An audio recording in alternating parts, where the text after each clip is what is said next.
Greetings to all our viewers, and welcome to the third episode of the Decypher Spotlight series. I'm Manas, a researcher on security and society here at Asia, and it's great to have you with us today. Here at Spotlight, we aim to uncover the complexities behind major events, going beyond the headlines to offer a deeper and a more nuanced understanding of what's really happening. Today, we are turning our attention to the ever-evolving situation along the Thailand-Cambodia border, a story shaped by layers of history, colonial legacies, domestic politics, and wider tensions. Who better to help us unpack this complex picture than our guest, Mr. Aniello Iannone, lecturer in Indonesian and Southeast Asian politics in the Department of Political Science and Government at Diponegoro University. Professor's research focuses on regional politics, Southeast Asia, ASEAN, making him the perfect person to guide us through the intricacies of this discipline. Thank you for joining us. I'm also joined by my colleague, Priyanka Garudia, geopolitical researcher here at Asia. In our first episode of Spotlight, we spoke with Mr. Chai Lim from Cambodia, who walked us through the deep-rooted complexities behind the clash. Since then, the situation has escalated, with headlines reporting many more lives lost, tensions worsening, and eventually a ceasefire being declared. Mr. Aniello, perhaps you could start us off with a brief overview of the current situation for viewers who might not be familiar with the background. That will set the stage for a deeper discussion, after which Priyanka will take the conversation forward. Thank you. Okay, yes, for sure. So what's happened is there is actually it's not a new conflict. If you look at the history of the border between Thailand and Cambodia, it's an old conflict. It can be seen in the history of the post-colonization process in Southeast Asia, where actually the most common, the most famous conflict was actually not this one, but was during the 2008 or 2014, when there was a clash between the Thailand and Cambodia, and the start of process behind that actually finished with a few months ago with the new clash between the border. So it's a very complex issue that is very regarded to the post-colonial period, if you allow me to say that, because if you see the geographical concept if you see the geographical geography, actually the carting, the maps of Southeast Asia, but also in South Asia, or actually in where the Western have made some kind of disaster, you see all the border is aligned by a kind of agreement between the colonized country, in this case the France, and the ASEAN in the case of Thailand. The special issue here is that Thailand was never colonized in a classic form, and while Cambodia was part of French Empire. So what's happened? So the idea of border was created was an heritage of France in the deal with the time of the Empire of Siam at the time. After the period of the colonization, of course, there was the Cambodia country born again. I mean, there was the colonization process, and the start was here. Who is that part, especially in the border near the temple? And then, according to international law, we see that it's part of Cambodia, both regarding to the France administration project that helped in this case. But yeah, Thailand say no, it's a part of Thailand and not part of Cambodia. In the end, this kind of let's say problem, but also if you see, for example, India, one example is an heritage of ex-colonial empire that just left without justification. So who is part of the country, who's not? In this case, the international law helps us to understand, at least to mitigate the problem. But when you go to one side, you see there is a kind of problem of the mechanism of protection, in some cases of regard to human rights protection. In this case, both of the country are ASEAN country, then it's another issue, maybe we can speak later. So, and new days, we see that we have a very complex issue in Cambodia, a very, very, very complex issue in Thailand, also regarding to domestic politics. It's also regarding the military process in Thailand and how actually the conflict is doing now. I mean, now is the case fair moderated by Anwar that can see as one of the good job Mbappe is doing under the ASEAN chair. But still, it's a very still communication. It's not the end of the conflict, of course. It's just a break. So we don't know what's going to happen in the next future. Probably might to be ASEAN work more inside on that. I talk about ASEAN because both of the countries are two very important, especially Italy is very important country on ASEAN. Thank you, Professor. That brings us up to speed with what's happening. And picking from this, as you've mentioned, the border has been a issue of contention between both countries for a while now. We've seen flashpoints in the past. So why has this issue suddenly become hot now? What are some of the reasons as to 2025 becoming this hot point between the two things? What reasons could be seen for this? Let's say that the conflict is never actually ended. Yeah, with a way conclusion was like a frozen period when there was a kind of conflict, but not in a kind of eruption pattern. What's happened that there was actually a very let's say a situation where both of the domestically country was going through a very complex issue. And I speak, for example, there was the return, for example, of Shinawatra as a dynasty in Thailand, the change regime between the Yun San to the sun, to the sun. So this kind of process might be also be used for, let's say, to increase the. For me, then I focus on the rhetorical politics. Then to create a self-narration behind the sovereignty of the country. So some kind of justification to say you must need this kind of situation. You must need this kind of regime. You must need some kind of military presence in that area. Is very important. So how you justify you have military in that area? You need to create a justification to say, oh, we need to have some kind of problem. So let's say to create a rhetorical. So in fact, let me say that if you look at the social media, let's say, oh, Thailand attack first, Cambodia attack first. Maybe probably they attack two together, but this kind of rhetorical is a main tool also in the domestic of the regime. So this maybe one of the reasons. The problem behind, for example, is happening in the specific specific place near the temple, in the specific after 10 years of more or less quiet situation, can be debated in many aspects. But for me, it's more regarding to the both domestic politics of the country, Cambodia and Thailand. So can we say, Professor, that this conflict is sort of used as a political tool amidst the weakening legitimacy that is there in Thailand with the Takshine family and sort of like used by Cambodia in the upcoming, with the regime change that's happened with the passing of the baton from the senior to the junior Manette Sen that's in power. So are you saying this conflict is sort of being used as a political tool to assert nationalist legitimacy, or is it sort of like a ploy of distraction from some of the internal issues that are emerging in both Thailand and Cambodia?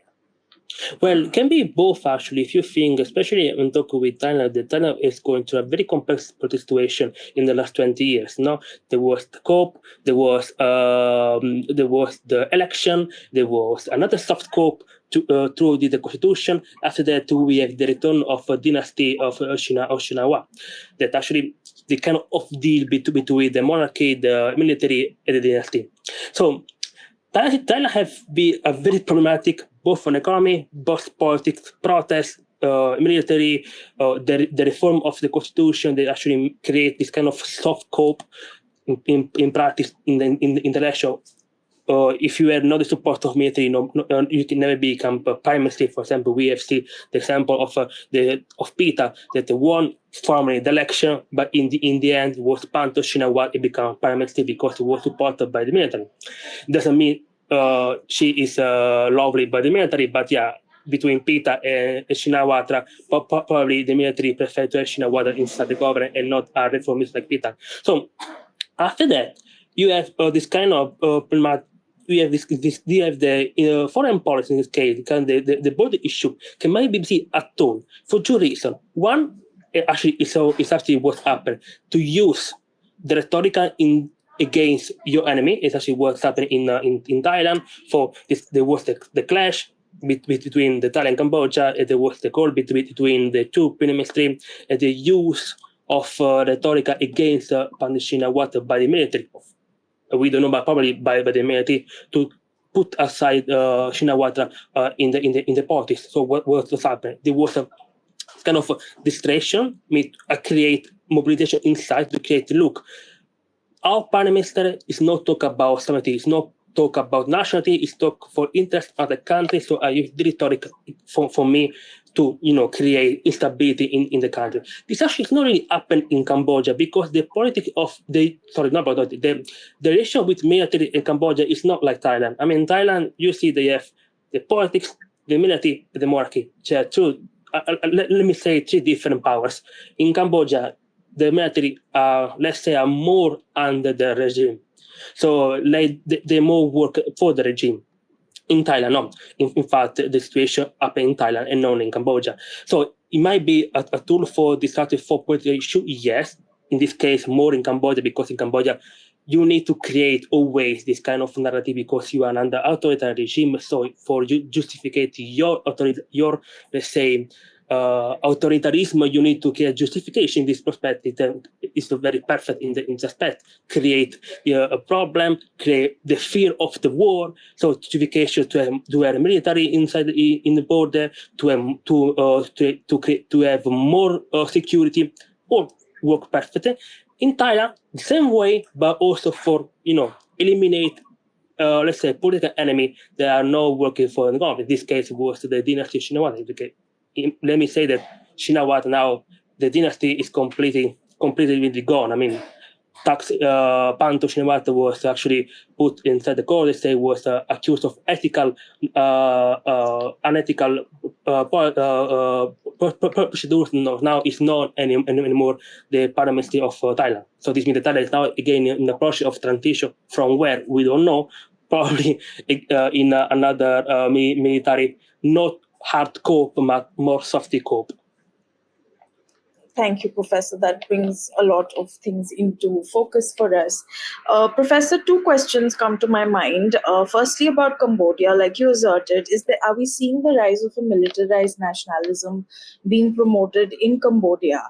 And if we were to also see what other policies perhaps that Cambodia is pushing, and the first thing that comes to my mind is the mandatory conscription that Manet Sen has made, has recently announced. Do you feel that there are larger policies, larger forces at play that is leading to a more militarized Cambodia? And if you could sort of place this in the larger regional dynamics of South Asia for us. Well, actually, what the Cambodia has done actually was want to say that legally the border was Cambodia part. That actually was international court to justice also that. So in terms of this, the move to move also in terms of mediation, speak with the media, speak population, speak, and that's works perfectly. And let me say that the Moon Sand is quite smart in this aspect. Especially oratory and politics, it work very well. But the difference is where Cambodia is this kind of, it's more than 5 years, the Cambodia is in this kind of regime, they know how to work. It's a very top-down regime, not like Thailand, that is more like a top and down, it's very hybrid regime. Cambodia is very top-down. So every kind of part from the top is very totalized in the media, in the propaganda, in the rhetoric, also in two aspects, nationalism and sovereignty. So it's a two aspects that actually the regime work is based on sovereignty, nationalities, and this record that they tend to reproduction every time. And this work actually because actually a regime without this kind of connection can be survived too much. So in this perspective, I don't really can answer what kind of policy Muslim will do in the future, especially regarding to the foreign policy, but probably we're gonna see this kind of change after Myanmar, after Anwar will finish his chair in ASEAN. Because after Malaysia, I don't know which the chair. I think it's Philippines. So we're gonna see how Philippines will move because now we have two very public. We have Myanmar and Cambodia conflict. So Myanmar it's a very complicated issue that nobody want to speak, but you need to speak about Cambodia because it's two countries involved with the possibility of the war. So it's it might be a very tricky how you say we speak with the leader of other ASEAN country and how also Thailand will speak with other leaders of the country, because now, yes, they have this kind of, stay cool. We have the case fair, but can be up anything for the start the conflict, anything, just very little justification for start again. Thank you for that, Professor. And sort of to expand on the idea that you just floated across the table, a lot of analysts are calling this more like, a systemic problem rather than a bilateral issue between Thailand and Cambodia, given that ASEAN's conflict resolution mechanisms have broken down. They haven't been able to contain the problems that have emerged between Thailand and Cambodia in 2025.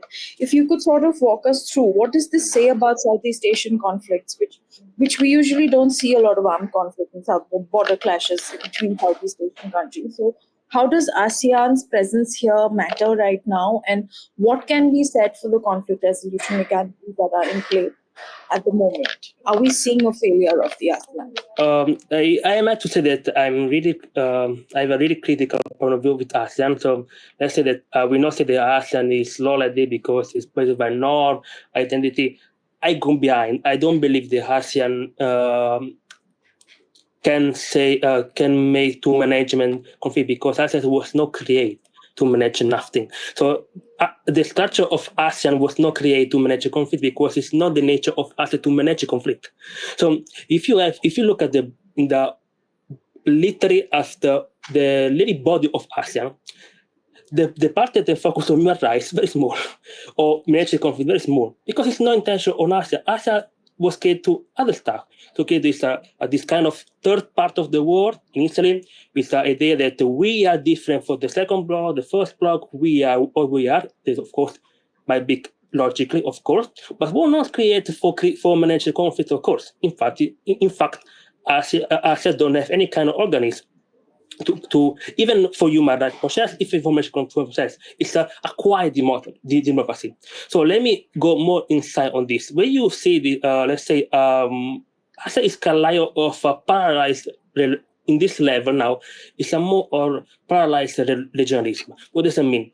You have not just the Cambodia-Thailand conflict. In fact, you have a lot of conflict internal. For example, if you go to Thailand, you have, for example, the conflict for separatists between the South Thailand and Bangkok. And you have a kind of similar issue with the other country, also in Indonesia, with the Papua, for example, or for example, Myanmar was the more concentrated or other kind of conflict. But there is no kind of organism or protocol that ASEAN can adopt, because they appear to the no interference policy. They actually, if you saw the ASEAN chapter is basically for human rights, respect, and solidarity. So it's a quite contradiction. So we speak about human rights in the chapter, but we don't intervene in terms of humanitarian. So let's see that something doesn't work, because if it's the nature of ASEAN itself, because it was not created for management this kind of conflict. So what's happened now in the future? Yes, ASEAN need to, let's say, rethink ASEAN. What does it mean? Then you have a lot of countries with a problem. You have a country with, let's say, also humanitarian problem, and you need to think that they are part of ASEAN. So you need to create an organism.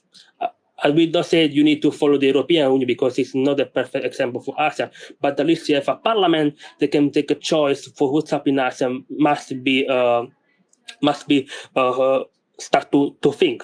So, yes, I mean, in terms of, I don't believe that ASEAN can pursue to manage any kind of conflict. And even we see, for example, and let me allow me to say that, I mean, we have Malaysia that was Anwar have tried to, to become like kind of, in the middle between Thailand and Cambodia. And in the end, some kind of work, but was a leaders to leaders. So it was not the kind of, top-down structure to create something that make, protect or create structure in terms of management conflict. Was one leader to spoke, another leader is saying, we need to stop now. And that's it. It's a very diplomacy level. but doesn't mean it can happen again. Doesn't mean happen again. If happen again, today was Anwar. Next year can be another country that is not interested. The conflict can go and go and go. So the problem on ASEAN is clear. It is not actually an organism, only kind of structure to prevent conflict. I mean, we now speak about Thailand-Cambodia, but Myanmar was another example, for example. So, yeah. Thank you, Professor. That is quite the critical view on ASEAN. But if we were to sort of pull back and focus on Thai politics, is we can see that Thailand right now is griped with instability. We've had the government, the cycles of coups and the instability in terms of political leadership, or whether it's the tariffs that America has imposed on it, which are very high. We've seen tourism weakening, which has been sort of the bedrock of the Thai economy. So, what consequences would this conflict or this skirmish with Cambodia perhaps have on Thailand presently, especially as you've mentioned before that the Shinawatra dynasty is sort of done in Thailand right now. So, what political challenges is Thailand undergoing right now and will be undergoing in the future? So actually, Thailand is a very interesting and complex country to analyze, because if you see in the entire history of Thailand, you have the Siam Empire, and after that the Thailandization process, they declared the Thailand, and this kind of very complex where you have to deal not just with the government but also with the king. So this kind of monarchy and this kind of parliament behind that work with the military and the society. So what's happened? I mean, if you look, let's say that maybe the last 20 years of Thailand, you have the rise of Shinawatra with Thaksin, you have the first coup, the return of Chinlung Shinawatra, the second coup. After that, you have military regime until the 4 years ago. After that, we have the election, we have the kind of the reform of the constitution. They actually make an end to the reform of the constitution is very important in Thailand point, because the death of the 1997 constitution, so the constitution of people, and the start of the military constitution. This means that every kind. This means that now the Senate is the Congress of Senate are policy or ex-military. What does it mean?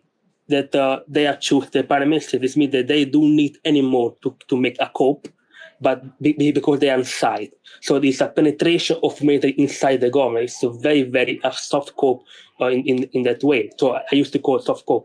So, but they still need to make election, and the election might be won not by the military party, but by the party. In that case, was won by the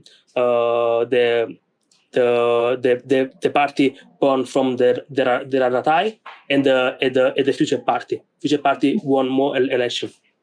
For put outside Peter on the government, they choose to put Panta Shinawatra as a prime minister. But there was still a conflict inside between the military and the party. So what is that? The use of this conflict create an instability politics in Thailand. One in terms of economy, also because there was also other disaster by the earthquake and stuff, and the opportunity to really create a window to penetrate more in the by the military or the who is the voice of the military. Of course, behind there is the not the king, but the king at least in Itapu, because the situation of the king in Thailand don't have absolute power, but have a really huge rule in Thailand. So you cannot have the king know what's happened. And now we're going to see, because the Thailand now is completely gone. Thailand there is no more parliamentary. Now there is no parliamentary yet. We're going to do the election. And what the people are going to vote, we don't know, because probably we not have anymore the future party in the election, or at least no kind of reincarnation. And also the party, probably we are going to have a reincarnation of the party of Panti Shinawatra, and the party from the Pantu Thai also we're going to run for election. And then we're going to see what's happened. Because in the case, very worst scenario that Shinawatra won again, I don't know. Probably we will get another cup, probably. But if you look at the history, it's happened like this, no, in the last 20 years. But I don't believe that Shinawatra they go to won the election eventually, if there is an election anyway. And probably we're gonna see an hybrid governance between the elites and the military. So Thailand in this phase now, and if there is the election eventually. Eventually. Thank you, Professor. The Priya Vihar temple, if we come back to the conflict right now, the Priya Vihar temple dispute has been happening for a while, and Chongbok is something that Cambodia wants to take to the ICJ. This is something that our past panelist also picked up, that Thailand has never, agreed to the rulings of the ICJ. Cambodia has consistently taken these matters to the international court, whereas Thailand simply does not comply with some of its rulings, and it refuses to comply. So, what are some of the reasons as to why Thailand does not consider the ICJ the most appropriate platform to settle these issues? Well, I said that the problem with international law, I mean, there is a part of the country that refer to ICJ. Thailand do not recognize ICJ, so it's the problem. And the problem is how you can deal with this kind of issue. It's a very tricky question, because in this perspective, I mean, Thailand insists to say that the part is Thailand, and Cambodia with the ICJ say no, it's Cambodia. So the solution for now is I don't know how to say this solution, because in the end, if Thailand do not recognize the part, will be always a climb in the future that the part is Thai. But it's not just. I mean, it's everywhere. I mean, if you look also in Europe, you have kind of problem in territory. And say, oh, this part is no, for example, Spanish is a part of South France. So it's kind of problem that regards the board, the line of the board, who say to what is part from. Yeah, in terms of international law, it's part of Cambodia. So at least internationally, it's agreed that Cambodia, but Thailand do not agree, and might be a complicated for. I mean, might be a solution. I mean, it's a very, very, very far away for us. It's maybe ASEAN can be a voice on that. So ASEAN can, as ASEAN, they speak and say, "Oh, we are one organization. We declare that this kind of water is part of Cambodia or part of Thailand." But I don't see ASEAN do that for now, at least not in this level. Might be a solution, for example. There might be a regional problem when ASEAN speak about themselves, and they declare, okay, in the end, this part is Cambodia, this part of Thailand. But it's very, very far to be real. But might be a solution, for example. And maybe very important, because it will be internal solution, not internationally, but within ASEAN. So might be a very huge voice, but I don't see in the near future this kind of invitation by ASEAN. Thank you, Professor. We've seen that the personal relationship, which was a very strong bond between the Shinawatra family and Hun Sen, it's completely broken down. Diplomatically as well, the release of the leaked phone call does not sit well in diplomacy. So how would the bilateral relationships between Bangkok and Cambodia sort of work out, given that these personal ties between the two countries is completely in tatters? So what do we see? Like, what mechanisms would be used by both countries to sort of mend relationships and sort of start dialogue? Well, I think that the both countries might need to speak, because they share about the very far. I mean, it might be quite complicated to not speak. I mean, just geographically, it's very complicated to say, I don't want to speak with you, because also to think the intermigration between Cambodia and Thailand, so how they share the border. I mean, there is also people that live in Cambodia, they live in Thailand, the border. So it's impossible to say, I will not speak with you. I mean, it might be in this process, but probably they need to, in the end, try to at least create a solution. When what's happened is actually might be problematic in depends of what Thailand want to do, because I see maybe that Cambodia are more allowed, because Cambodia domestically is more stable in some aspect compared to Thailand. So it depends who is become the leader of Thailand and what this want to do. So it really depends. If there is a more military part, might be more strict with Cambodia. Also, for all the part we say in terms of sovereignty, narration, rhetoric, the say that this part of Thailand. So in this perspective, might be complicated to create a more diplomatic speak with Cambodia. Not to not speak because it's impossible to not speak, but more complicated. So become more complicated to create a peace resolution.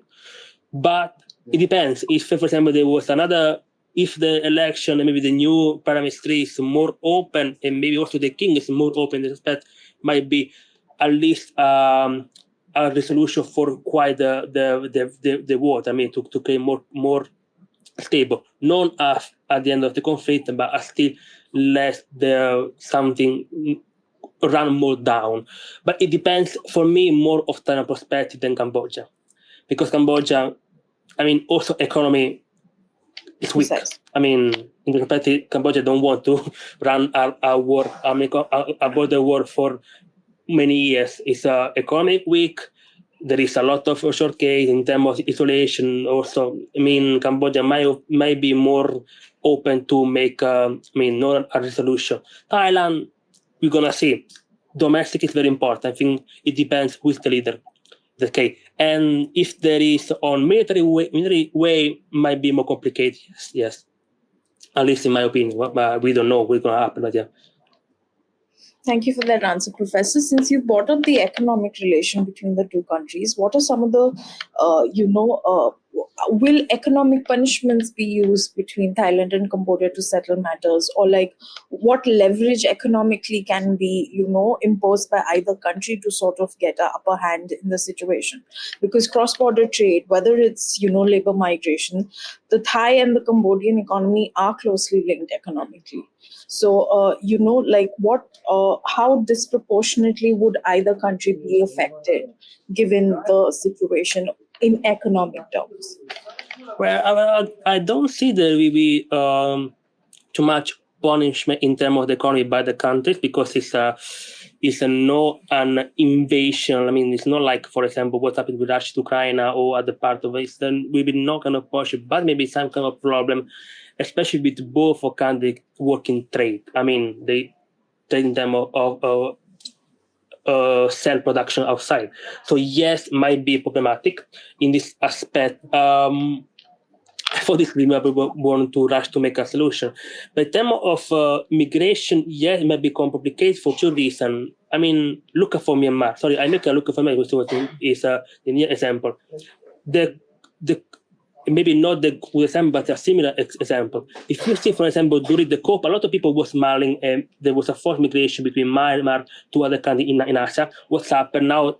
The Burmese work in a very bad condition. They exploded, and they maybe work in some kind of, let's say, work that is not very in good environment. Might be happen also with the migration from Cambodia is compared to Thailand, because I don't see Thailand go to Cambodia, but I maybe might see Cambodian go to Thailand in that perspective. It might be problematic, yes, because, in terms of expectation, to create the kind of unequal chain, because, labor, they want that to begin, they run to Thailand, maybe exploit in terms of work, in terms of trade, economy, yes, but in that perspective, it's more in high level, no? I mean, it's not really regard to the border, but in this perspective, I don't see too much complicated. More quality of life, yes, might create is the combat. Also, in this perspective, it depends how the conflict will run. It's on this level, not too much. I think now it's more quiet compared. I don't see huge mass of people go to Thailand or other part of other country of ASEAN for run for the conflict. I don't see. I mean, I hope to never see this actually, but yeah, I didn't see this now, because it's a very long conflict. The intra-border, yes, you have, but for also other reason that regarding to the party go to work to Thailand or Cambodia, go back, but a massive population that move from Cambodia to another party, I don't see this now, because I mean, outside of Bangkok or Phnom, they don't have this kind of problematic issue that push the people to go outside. I mean, they actually, it's more on the borderline. it might some problem, but not like we have so, for example, in Myanmar. I mean, no now. I hope never. Thank you so much for that, Professor.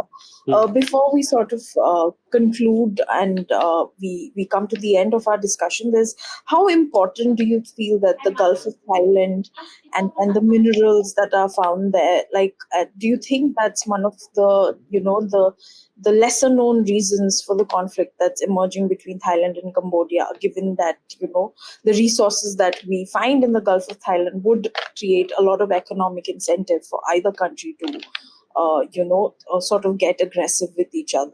How important do you feel strategically with the Gulf of Thailand be here between the two countries? Well, if you talk about the research to be sell outside in the supply chain, you mean the production? The production, and there's been issues of contention between the two countries, and one has to wonder whether this skirmish is escalating because of the Gulf of Thailand or not. Well, I see that both of the countries are maybe who take a profit. Yes, maybe for example, in terms of if you might see elites behind this perspective might take advantage. Yes, for example, especially if you talk theoretically, both of the countries are in this kind of part of the world that they have the resource, they sell research in the core center of the globe, no? In this kind of perspective, maybe yes, some kind of elite or politics, maybe military, or for oligarchies behind, they might take advantage of this and take that. But until now, in the primacy level, in the first stage, it depends how the conflict will work. It depends also who, in this case, who will be the leader of the country's perspective, and also how they will control the elites behind. In the history or in the kind of issue, you always have this kind of problem. So to take the advantage the conflict to create, so close for your interest. Yes, can be in terms of research, like you say, but also in terms of productivity, in terms of labor, for example. So yes, in bar very upper, but it depends how the conflict will do. I don't know now, but yeah, it can be a very problematic issue. Also, if you see after both of the countries, for example, both are, let's say, they sell production outside. So yeah, it might be very good, and especially in the exploitation. This might be very, very, very problematic in the exploitation level, especially in the border area. But actually, something that's already happened also outside this kind of issue. I tell you, in Myanmar, but also in kind of part of ASEAN, it's already up domestically. So it's not new, but it's domestic. It's already happened. And yeah, it might be happen also in Thailand-Cambodia. And the problem is not just there, but how, for example, the west part of the world will react, because Cambodia has kind of relationship with some country, Thailand has relationship with other country. Thailand is more in line with US, but it's a kind of dance between US, but also speak with China. Cambodia is very on opposite, so very in line with China. So might be also say in a more, let's say, escalation conflict that might involve a very, very let's say involve of the government Bangkok even directly. In this case, we're gonna see how they will speak with the alliance, China or US, because it's no more the border conflict, but become a country conflict. So yeah, it become different this perspective. But I hope that we are never going to see this kind of conflict. And I also hope then the ASEAN, the chair, will continue to do its job to monitor the conflict for no sea escalation. Perfect. That brings me to my last question. And since you've mentioned both America and China, given that the United States and China see the Emerald Triangle as very important for its strategic needs, both the great powers that they are, what incentives do we see? Because when the ceasefire talks took place, of course, America played an important role in that conversation, but China was also an observer. And initially, China had, offered to mediate and has been pretty steadily saying that it wants to mediate between both Cambodia and Thailand with regards to its border issues. What do you see? What are some of the primary motives for both these powers to be invested in, the Thailand-Cambodia issue, Professor? Well, you need to see that China don't have any kind of interest to see the Southeast Asia in conflict, because Southeast Asia is very important for the Belt and Road. I mean, for the Belt and for the road. The Cambodia is one of the street. No, for if you have some kind of problem, automatically there is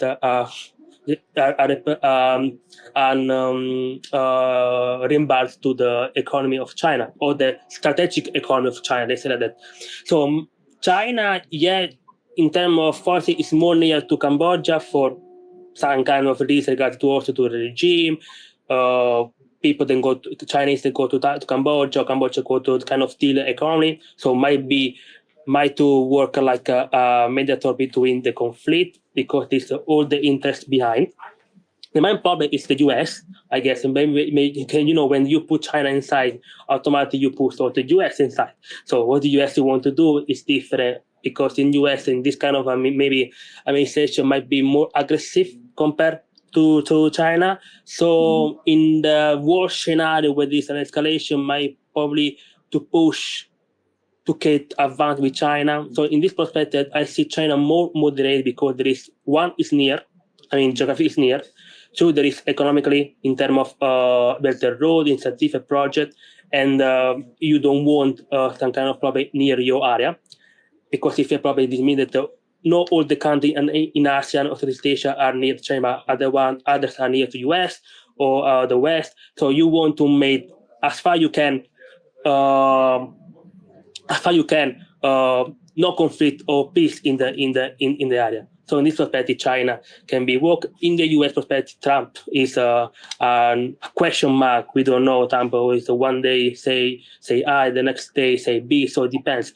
But I don't see until now Trump say too much about the conflict. So I guess it's just more on China perspective, for many reasons regarding the strategic plan behind, and the geography is near. Yeah. Thank you, Professor. Those are very important points, and that brings an end to all the questions that I have about Thailand and Cambodia. We'll be opening up the floor to the rest of our team in case there are questions that we could answer for them. Thank you. Thank you. Thank you, Priyanka and the professor. Like, that covers most of the questions that we had today, but I had a few questions from the team. Firstly, the editor, Orgo, asks, given China's defense cooperation agreements with both Thailand and Cambodia, could Beijing's arms transfers or military training programs have indirectly affected the conflict dynamics? Okay, could Beijing arm transfer or military training program have directly effect on conflict dynamics? Transfer. Maybe I would say maybe affect a little, but not too much, because it's a very in this level, it's a very important conflict. Not too much so far. Might be an escalation where there is a kind of an environment, and but in this level, not too much, because there's no also the channel reason to do that. Why you need to do that thing, and what is the benefit in perspective? As a rational country, you might want to have, yes, a cooperation in army, but sell the production, but no, you want never to both with your eventually partner create a war, and what is the benefit for you? So in this kind of stage, I will say no. Also because it's a very long conflict. It's not new. It's a history conflict. It's a between how many years? After the potential process. So in this kind of stage, I would say not too much, very little effect. Personally. Well, staying on conflict dynamics and military aspects, I had another question. Conflicts do have patterns, right? And in the most recent conflict, in the rules of engagement, were there any noticeable changes compared to the previous border incidents? And does it say anything about each side's current military posture, was there any evidence of coordinated tactical planning on either side, or were the incidents more reactive and local level decisions? Sorry, can you repeat the question because I lost some kind of. All right, were there any changes in the rules of engagement in this particular incident, border clash, compared to the other incidents? And does it say something about coordinated tactical planning on either side, or the clash was more local and reactive in nature?